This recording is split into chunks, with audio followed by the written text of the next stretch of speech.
All right, and it is Russian Empire turn 4 of Operation 1.5, and things are looking very, very grim for the Russian Empire. Um, Hats off to the Central Powers for focusing as hard as they have on this front. The revolution is inevitable, and it is round 4, meaning they need 7 or more territories to ignite the Russian Revolution, and in which case they can agree to armistice. And they need, from rounds 1 to 4, they need control of 7 original Russian territories. Round 5, they'll need 6 or more, and then round 6, they'll just need 5 or more. But they've already gobbled up, because they came so heavy at me, they've already gobbled up 7 territories and contested me in areas where I either cannot attack these other territories, or I simply have no chance to contest them. There's no way I can contest Volga. There's no way I can contest Estonia. Very unlikely. I can't get to Lithuania. I can't get to Poland. I can't get to Western Ukraine. I can't get to Crimea, and I can't get to Caucasus.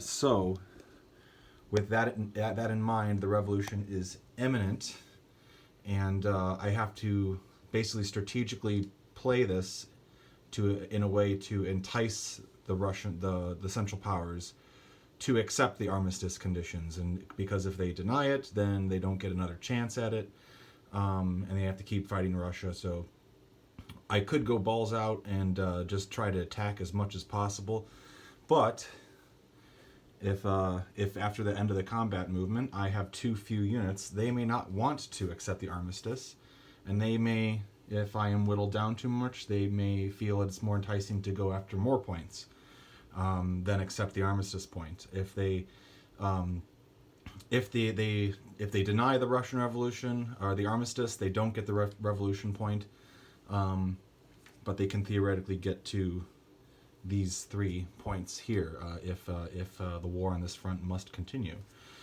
So I have to make that less enticing by, basically the option to continue on this front means that they have to keep these units here, and they would rather, with the impending Western Front and the growing British units down here, they're going to want to free up these units to go elsewhere. So anyway, I do have a few attacks to do, and then at the end of the combat phase, the armistice is offered. So I will at least do my best to whittle them down. I don't have the dice set up, but here we go. So the theoretical purchases, I will not be able to place these, but just to make it more enticing, 12 IPCs on moving the capital, 1 IPC on the rail, the last rail, which I will not be able to place, but again makes it more enticing for them to accept it, and then 2 infantry and artillery, which I won't get to place those. I've already talked to them, and we've gone over, weighed the options, and they are accepting provided these are the things that I'm doing, they are accepting the armistice. So, this cruiser from 34 is going to potshot the lone Austrian transport in 33. That Prussian gamer was he played Madman's turn as Austria-Hungary, and he was diced in Season 34 quite unfairly. My mines got him, and we'll see if his mines get me in return. But anyway, let's see if we can get the last of the Austrian Navy to the bottom of the sea. And then up here, everything in Ingria will attack Karelia. This ace fighter will attack Western Ukraine, along with everything. Will I do everything? Let's see. Yeah, I'll do everything. So 3 infantry, another infantry, 1 artillery. I'm going to tow 1 artillery into there from Urals. Everything except 1 cavalry will stay put in Belarus and move up to Karelia to attack there. Since this is contested and this is contested, I can attack there.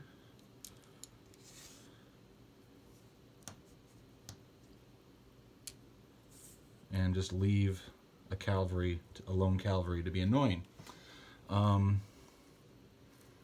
Let's see. The remaining, what I got in Central Russia. I'm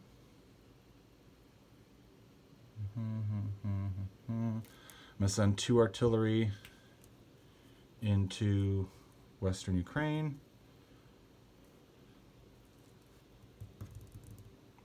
I'll rail the 2 infantry from Urals to Central Russia. Let's see. 3 cavalry in Central Russia will attack Karelia.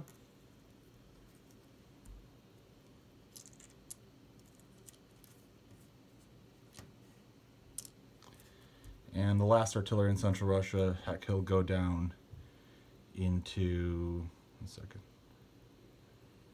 Do I have enough up here to make this enticing?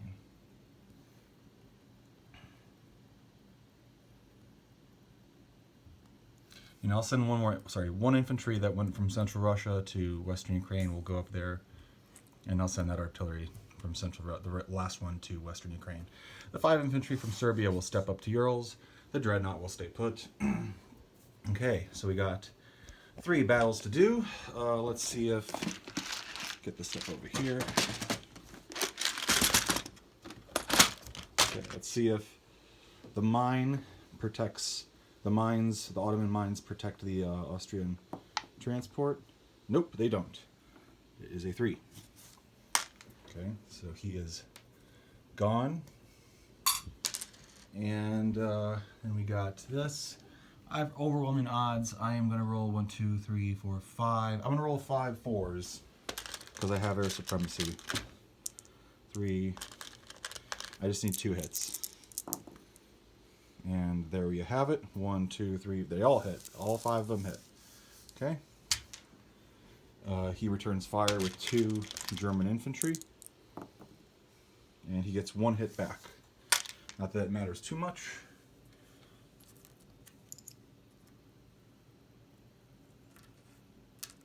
Okay.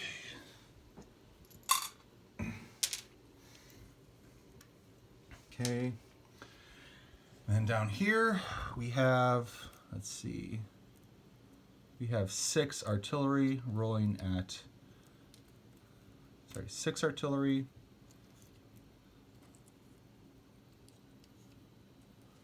rolling at 4.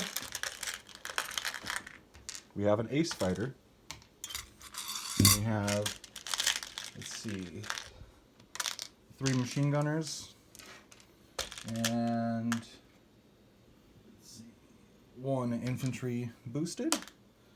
And 1 attacking cavalry. Oh no, the cavalry's towing, sorry. The cavalry is towing in, so let me just put it on the side there.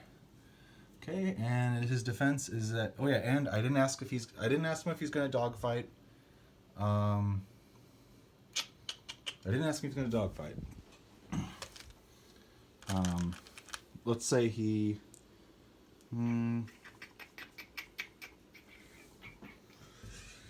Let's see. He's not going to want a dogfight. He's not going to want a dogfight. I know him, he's not going to want a dogfight. The trick is just however many units can survive. So, because then they get to get out of there. So he has a 2, 1, 2, 3, 4, 5, 6, and 6 threes. If he changes his mind, then we'll see, but I don't think he's going to want to.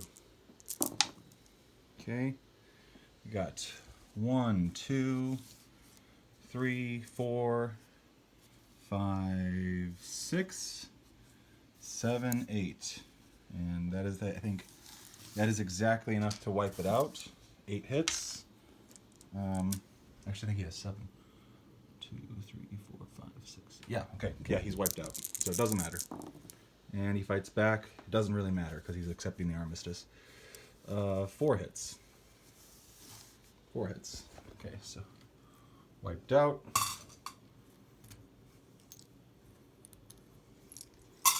And I'll just, for posterity's sake, I'll take 3 artillery and an infantry.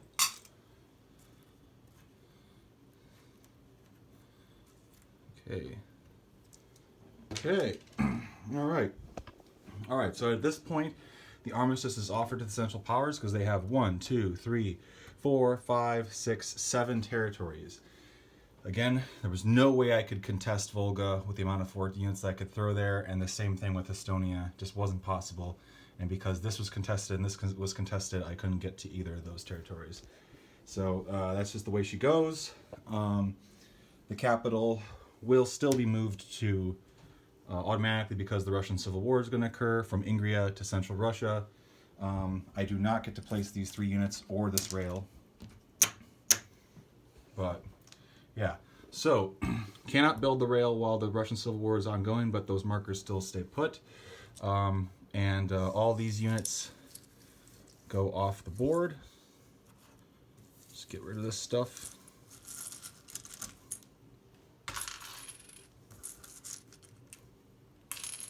Okay. All their tech goes off the board. The only things that stay in place are the dreadnought and the cruiser. Their C units stay in place. Okay. Let's see. Okay. I'm assuming the Ottomans have to go to either Crimea or Caucasus. I'm assuming they're going to want to go to Caucasus. Makes the most sense. Belarus, they're going to have to go to either Lithuania or Poland. I'm assuming they will go to Poland. And that guy will go away. All right. They don't get to keep Belarus because it was contested. These German units are in Western Ukraine. There we go. Okay, I will do a cut and I will do a cut and set up the whites and the Soviets, do a disposition so that we're all on the same page, and then the Russian Civil War will kick off with the Soviets starting it. So stay tuned. All right, and communism has exploded into the world. I'm just going to be doing a disposition for the Russian Civil War setup. The Soviets will kick it off, and then it'll bounce back to me as the whites, and then we will continue on with the game. So, starting with the Soviets, in C-Zone 25, they have a cruiser. Finland is now a neutral with 3 infantry, 1 artillery. Ingria has 6 Soviet infantry, 1 cavalry, 1 artillery. Karelia has 1 infantry. Central Russia has 2 cavalry, 3 artillery, 8 infantry. Kazakhstan has 1 cavalry, 1 infantry. Turkmenia has 3 infantry. Siberia has 3 infantry. And Primory has 4 infantry, 1 artillery, and 1 cavalry. You quadruple check. Yeah, 1 artillery. Yeah, I was right about that. Okay. The whites still have a cruiser in C-Zone 33. They have a dreadnought still in C-Zone 25. And they have 1 infantry in Belarus. 2 infantry, 1 cavalry in Volga. The Ottomans lose control of that territory because it's part of the white setup. Western Ukraine has 2 infantry, 1 cavalry. Kazan has 3 infantry, 1 artillery. Archangel has 5 infantry. Tatarstan has 2 infantry, 2 cavalry. Urals has 6 infantry, 2 artillery. Irkutsk has 1 infantry. Tuva is white controlled. Amur has 2 infantry, 1 artillery, and the Far East has 2 cavalry, 4 infantry, and 2 artillery. All right, and Madman will be kicking things off as the Soviet Republic, and so stay tuned for that. Chaos. And real quick, I forgot to mention that the Soviets start with 1 tech token, 1 field technology token, and 10 IPCs, and the whites start with 9 IPCs. So that's it. Whoever controls Moscow gets to invest in tech. So the Soviets, it's a new addition to the 1.5 rules, so the Soviets get a boost of tech.